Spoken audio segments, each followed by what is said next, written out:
There was a man from the hypocrites named Jud bin Qais. He was the second biggest hypocrite after Abdullah bin Ubay. He did not pledge allegiance on the occasion of the Treaty of Hudaybiyah and also presented an excuse to the Holy Prophet ﷺ for not taking part in the Battle of Tabuk. Jud bin Abdullah's son, Abdullah bin Jud, who was a sincere companion, confronted his father and asked why, despite his wealth, he was not partaking in the battle, nor was he financially supporting anyone in this battle. Jud replied that he had no need to participate in this battle in such heat, and further, he said he feared the Byzantines while sitting in his own home, so why would he go out and fight the superpower of Rome? His son was adamant that it was out of hypocrisy that he was not taking part in the battle.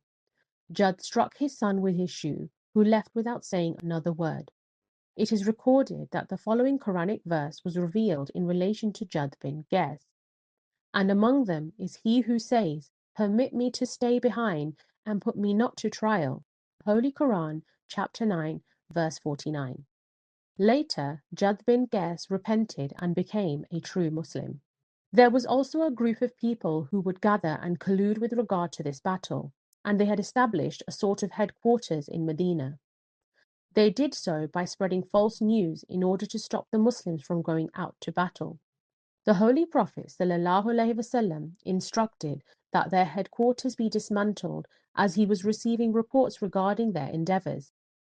He had continued granting these people respite. However, when it came to their collusion against the administration, the Holy Prophet ﷺ took wise and decisive steps to bring such disorder to an end. His Holiness, may Allah be his helper, highlighted that this is a point to remember. Endeavors against the administration should be met with strict action. The Muslims were making preparations for the Battle of Tabuk, and financial sacrifices were in full swing. The wealthy would provide the poor with means, such as weapons and riding animals. A group of longing companions requested the Holy Prophet ﷺ for riding animals. However, the Holy Prophet ﷺ did not have anything to offer them. They returned weeping. Most agree that there were 7 people.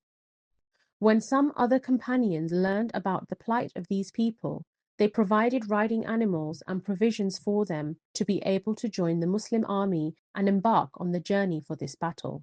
When departing for the Battle of Tabuk, the Holy Prophet ﷺ appointed a deputy in Medina. The variations in narrations can be consolidated as follows. 4 Sahaba were appointed as deputies but with different duties. Hazrat Ali anhu was appointed to oversee matters pertaining to the Holy Prophet ﷺ's family. Hazrat Muhammad bin Maslama anhu was to oversee the general affairs of Medina. Hazrat Abdullah bin Maktoum anhu was appointed to lead the prayers, and Hazrat Siba bin Urfata anhu was initially appointed as the deputy to oversee the general affairs of Medina, after whom Hazrat Muhammad bin Maslama anhu was appointed. After making preparations, the Holy Prophet ﷺ remained engaged in constant prayers, repeating, "O Allah, if this small group of people is destroyed, then there will remain no one on the face of the earth to worship you." It so happens that this is the same prayer which the Holy Prophet ﷺ made in both his first ever battle and in the final battle that he was a part of. Despite the false propaganda being spread by the hypocrites, the Muslim army numbered 30,000, including 10,000 horse riders. This was the largest army for any battle in the lifetime of the Holy Prophet ﷺ. Holy Prophet ﷺ instructed every branch of the army to create a small or large flag. The largest flag of the army was granted to Hazrat Abu Bakr anhu, while others were also granted flags.